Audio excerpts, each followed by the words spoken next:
aquellos días, en la pequeña ciudad de San José, 5 o 7 mil personas movilizadas eran una verdadera muchedumbre. Tránsito detenido y calles cerradas. Miles de jóvenes gritaban "Alcoa no, Costa Rica sí", en un desfile que se extendía a lo largo de 500 varas. Pero a pesar del gentío, la protesta se desarrolló según lo planeado. Cuando el reloj marcó las 4:25 de la tarde, los jóvenes movilizados usaron una ruta ya conocida por la dirigencia estudiantil y la protesta inició frente a la biblioteca universitaria. Eso estuvo bueno. Me sentí como si estuviera ahí, con esas personas. Sí, yo igual.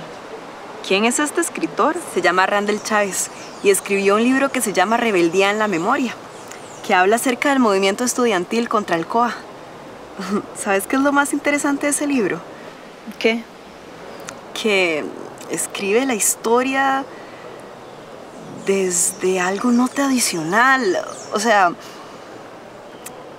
el interés de él realmente está en que el lector sienta que está en el movimiento estudiantil, que sienta los gritos, la energía, las miradas. Uf, de verdad que Randall, no sé, apuesta por un valor agregado en la construcción de la atmósfera en el libro. ¿Cómo crees que se logra escribir historia de esa forma? Con honestidad.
Hola, Randall.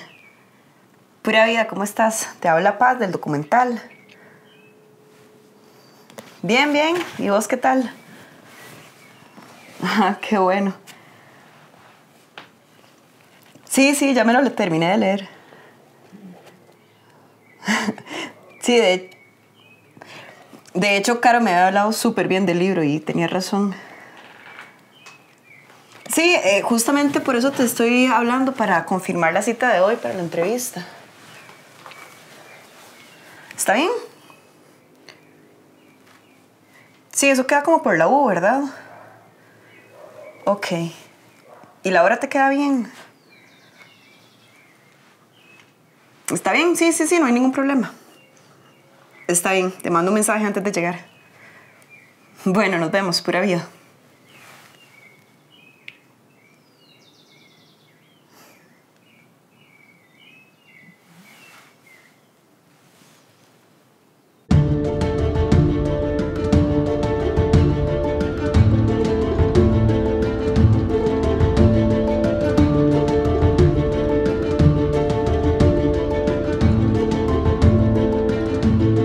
Randall, muchísimas gracias por recibirme en tu casa. No, con mucho gusto. Yo espero que esto te sirva para el documental, Paz. Estoy segurísima que sí, muchísimas gracias. Empecemos con este libro que, bueno, no sé, me trae, además de muchos recuerdos, ¿verdad?, con mi hermana. Pues es algo muy interesante, pero contame qué fue eso que pasó, este movimiento contra Alcoa en el 70, ¿qué fue eso? Las protestas en contra de Alcoa son unas manifestaciones juveniles en contra de la instalación de la empresa Alcoa, Aluminum Company of America, en Pérez Celedón, que buscaba extraer bauxita, que es la materia prima para generar aluminio. las protestas en contra de Alcoa a partir de abril de 1970 convocan tanta, pero tanta gente joven que terminan instaladas en la memoria colectiva del movimiento estudiantil costarricense. Y lo más significativo de estas protestas es una alta participación de la juventud, como posiblemente la sociedad costarricense no lo había visto desde hacía muchos años atrás. Y tenemos que imaginarnos también el San José de 1970. Por supuesto, es un lugar en términos de ciudad más pequeño, donde circula menos gente y donde una multitud de estudiantes podía provocar un pánico sobre lo que la juventud podía hacer en esa Costa Rica de la década de 1970. Bueno, vos sos una persona joven. ¿Qué te motivó a escribir sobre este movimiento? Bueno, cuando yo entré a la Universidad de Costa Rica como estudiante, me sorprendió que a muchas de las clases a las que yo iba, profesores y profesoras nos hablaban como un acontecimiento histórico fundamental de las protestas en contra de Alcoa. Y lo otro era ya como con un ejercicio un poco más detenido de investigación, darme cuenta de que a pesar de que nos decían tanto sobre las protestas contra Alcoa, no me encontraba yo como un libro de un historiador o una historiadora que nos contara qué era lo que había sucedido en 1970. Y lo que nos llegaba era esto, pura memoria, puro recuerdo. Y me sorprendió mucho porque me daba cuenta conforme escuchaba estos recuerdos que el movimiento en contra de Alcoa era el movimiento fundacional del movimiento estudiantil costarricense. Eran las protestas que le daban forma o que le daban vida al pasado de ese movimiento estudiantil. Entonces, la motivación es explicar qué había pasado en 1970 y explicarlo de una manera ya, digamos, más detenida, buscando fuentes periodísticas de la época que hablaran de qué había sucedido en el 70 y también buscando fuentes nuevas que yo, digamos, no había visto hasta el momento en el que me metí de lleno en la investigación, fuentes como audios, entrevistas de radio, videos que salían por ahí y un archivo fotográfico que pertenecía al Partido Vanguardia Popular, donde por primera vez yo pude ver los rostros de la gente que estaba estudiando y cómo era esa gente joven en 1970.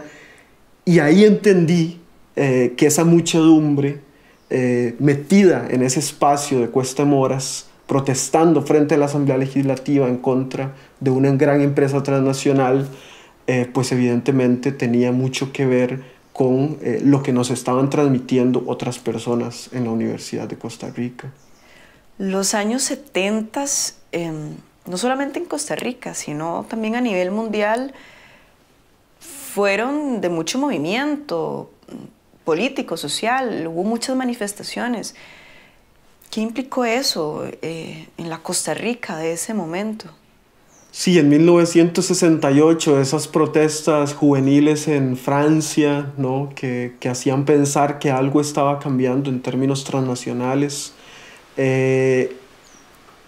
hacen que posteriormente ver eso instalado en la Costa Rica de 2 años más tarde sea un poco como imaginarse también parte de lo que sucede en el mundo, ¿no? Esas nuevas identidades políticas tuvieron un impacto muy importante en la Costa Rica de 1970, pero tuvieron un impacto todavía más fuerte en la construcción del recuerdo sobre esas protestas del 70. Y aunque yo he insistido en decir que las protestas contra Alcoa están desconectadas de esa rebelión estudiantil de 1968 en otros lugares del mundo, hay algo que es innegable, ¿no? Y es que cuando el recuerdo se construye, cuando las memorias empiezan a reelaborarse, esta juventud empieza a sentirse también parte de esa rebelión global de 1968, que tuvo un impacto profundo en Francia, en Alemania, en los Estados Unidos y en otros lugares, digamos, de lo que se conocía como el primer mundo, ¿no? Entonces, algo significativo de este proceso de protestas juveniles de 1968 y que en Costa Rica sucedió en 1970, es que aunque estos contextos históricos están desconectados geográficamente, las memorias, cuando se reconstruyen, cuando se inventan en el porvenir, tratan de conectar un pasado con el otro, de manera que la juventud de 1970 de Costa Rica se siente depositaria o parte de esa juventud del 68. La tradición literaria como ficción de Carlos Cortés, publicado en el 2020, es un ensayo que nace cuando el autor ve la necesidad de evidenciar que la literatura latinoamericana está viviendo un momento distinto. El autor, con mesura y lúcida distancia, retrata un mundo que, como él mismo reconoce, parece haberse extinguido. Esa edad de oro de la literatura latinoamericana que se extiende entre la publicación de ficciones de Jorge Luis Borges y Pedro Páramo y el premio Nobel concedido a Mario Vargas Llosa en el 2010. Encuentre este libro en nuestras librerías UNED.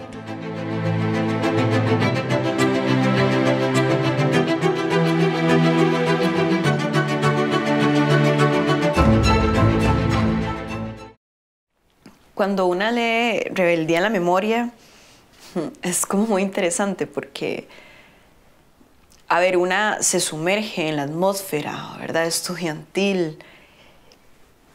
Y sí, efectivamente, se logra como ese transporte a ese momento en específico.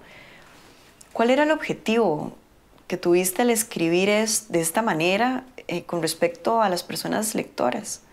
Eso, digamos, fue surgiendo, ¿no? Aunque hace algunos años los historiadores y las historiadoras tenían una discusión como muy acalorada sobre la manera en la que un historiador o una historiadora tenía que escribir sobre el pasado, pero ahora hay un respeto epistemológico muchísimo más amplio en el que somos capaces también de poner en el primer plano de la redacción temas que en el pasado hubiéramos creído que son más subjetivos. Como que si hace calor en una protesta y si los estudiantes y las estudiantes están protestando en un día soleado, se respira miedo, pero también se respira alegría. Eso es un poco la idea. Y es intencional, ¿no? Es como tratar de tomar a la persona que lee de la mano para conducirla por esas calles por las que llevan protestando los estudiantes de 1970. Randall, ¿a qué conclusiones llegaste con esta investigación? Creo que ahí en las conclusiones es donde más se nota que el pasado es también hijo de nuestro tiempo. Uno de los aspectos más relevantes que yo me encontré mientras escribía las conclusiones del texto es que la forma en la que la gente recuerda también responde al género. Y un recuerdo que se construye mayoritariamente con participación masculina termina siendo un recuerdo masculinizado, que es un poco lo que empiezo a entender conforme voy viendo fuentes antes desconocidas para mí que me hablan de la participación fundacional de mujeres, de una mujer en específico, cuyo nombre es Iris Navarrete Murillo, en poner en el centro de la discusión del movimiento estudiantil el tema de las protestas contra Alcoa. Y yo tenía, cuando me encuentro este nombre, 3 o 4 años ya de investigar el tema. Y me pregunto por qué este nombre había permanecido oculto, no solo en las memorias, sino también en las fuentes. Y su acción es verdaderamente fundacional para la preocupación del movimiento estudiantil en contra de Alcoa. Bueno, y finalmente, Randall, a mí me gustaría preguntarte, para vos, ¿qué significa escribir? Escribir sobre el pasado, a pesar de que uno está trabajando con documentos que le guían la redacción y que le guían las preocupaciones, a pesar de que uno está siendo riguroso metodológicamente con sus fuentes, creo que también escribir es un acto de honestidad, ¿verdad? Porque uno está tratando de buscar cómo llevar a la gente que lee ese texto hacia conclusiones o hacia ideas que uno está pensando. Y la posibilidad que tiene un historiador o una historiadora de traer preguntas del presente a cosas que sucedieron en el pasado es para mí algo muy significativo. Y para mí escribir significa también una actividad que es divertida. Yo he escuchado colegas que pasan horas escribiendo y que tal vez hay momentos que son oscuros mientras uno escribe, pero escribir historia es un acto muy, muy divertido. Creo que hay que quitarle al pasado el saco del aburrimiento con el que carga. Muchísimas gracias, Randall, de verdad. Gracias a Creo vos, que Paz. algo que me llevo mucho es como el devolverle la voz a la juventud, ¿verdad? Para que incluso la misma población joven se pueda escuchar y pueda apropiarse de eso, y también para que otras generaciones le den su espacio, pero no solamente a través de lo que decís, de lo tradicional, sino de lo que implica todo, ¿no? Las sensaciones, de las percepciones, de los pensamientos. Y se me hace muy importante. Muchísimas gracias. Gracias a vos, Paz. Documentos relativos a la independencia, tomo 3, compilado por Francisco María Iglesias, editado por Jorge Sáenz Carbonell y publicado en el 2020, es un volumen que comprende las actas de la segunda etapa de sesiones del Congreso Constituyente y de la Junta Superior Gubernativa, en las cuales se consignan sus acuerdos hasta que se inició la Organización del Estado Libre de Costa Rica como parte integrante de la Federación Centroamericana.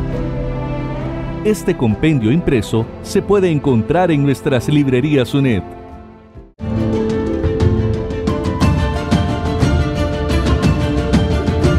David, muchas gracias por ayudarme en este documental. Este libro guarda una impresión de la memoria de Costa Rica muy importante. ¿Por qué recomendaría leer este libro? Gracias a vos, Paz. Este libro es no solo una memoria, sino múltiples memorias. La particularidad del texto reside en reconstruir a partir de esas múltiples memorias tanto el acontecimiento histórico al que se refiere y que da origen a esta generación, como a lo que luego le sucede en sus interpretaciones. Es un libro que toda persona que sienta la necesidad de conocer no solo la historia de Costa Rica, sino la forma en que se configura el recuerdo o los recuerdos sobre un acontecimiento, debería leer. Y además es un libro que evoca un pasaje muy importante que apenas esta generación vivió y que múltiples otras vivieron después de ellas, que es este paso entre la niñez y la juventud. Estos jóvenes, diferente de sus padres y de sus abuelos, vivieron la juventud de manera decidida. A ellos sí se les puede aplicar el verso de Mario Benedetti, que fueron jóvenes de forma irrefutable. Esta generación sí se convirtió en una generación juvenil que en todo sentido trató de retar la cultura de sus padres y sus abuelos, y que, como otras juventudes después, trató de imaginar que reconstruiría el mundo que habían heredado. El libro de Randall nos permite transportarnos en la época, porque justamente hace eso, construye una atmósfera del movimiento. ¿Por qué diría usted que es importante leer específicamente Randall? La narrativa que construye Randall en este texto es muy amena. Él trata de llevar de la mano a la lectora o al lector hacia cada acontecimiento. Alguien interesado en leer, alguien que escribe bien, de seguro disfrutará este texto de Randall, que está muy bien escrito, bien coordinado, muy bien amarrado, pero además alguien cercano al cine o que le encante ver series históricas en televisión se va a sentir muy a gusto con este texto, porque el autor trata de reconstruir el paisaje que se vivió y trata también de reconstruir los sentimientos, las angustias y también las alegrías que vivieron quienes están allí retratados. En ese sentido, este libro ha sido escrito para una audiencia muy amplia. Es un texto que puede leer cualquier persona desde, diría yo, los 15 años hasta los 200. Y por eso, además, es recomendable que se acerquen diferentes generaciones a leerlo, en vista de que puede ofrecer puntos de vista diferentes, aunque la narrativa sea una sola. Randall escribe de una manera no tradicional.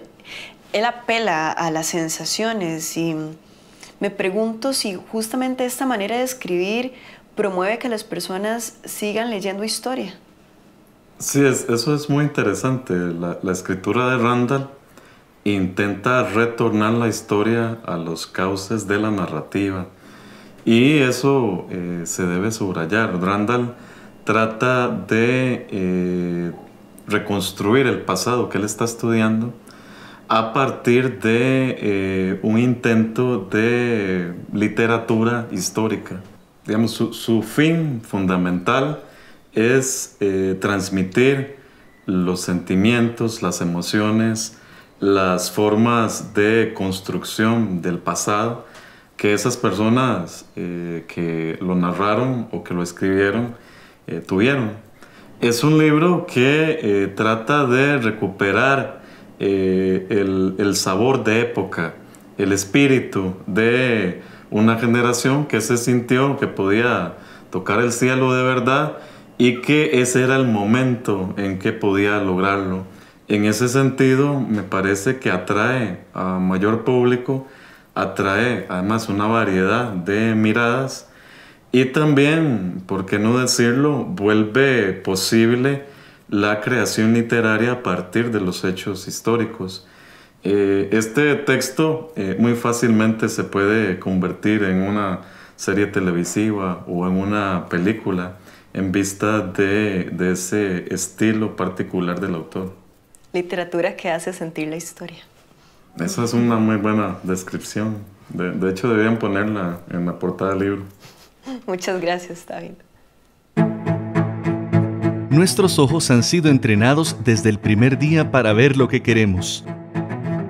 ¿Es posible descubrir otro camino? Mirar sin ver de Elin Kashak, publicado en el 2019, propone entender la ceguera en relación con la raza y el género. La autora nos sumerge en el mundo de la ceguera para ser testigos de historias de raza y género e invitarnos a comprender las implicaciones de la visión en la cultura actual. Encuentre este extraordinario viaje en nuestras librerías UNED.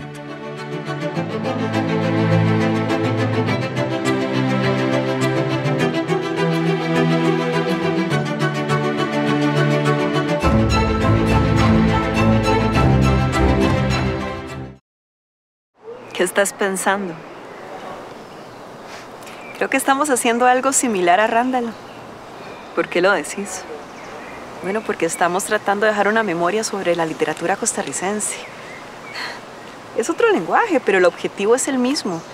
Recordar y hacer sentir lo que hicieron estas personas, las y los autores. Va a quedar increíble, Paz.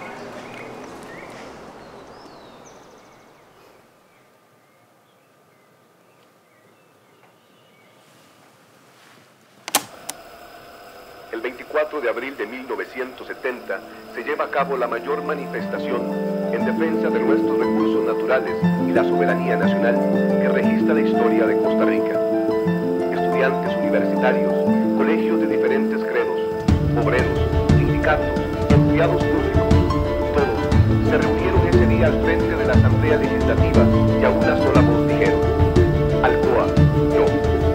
Pero la aprobación en tercer debate del contrato con la compañía extranjera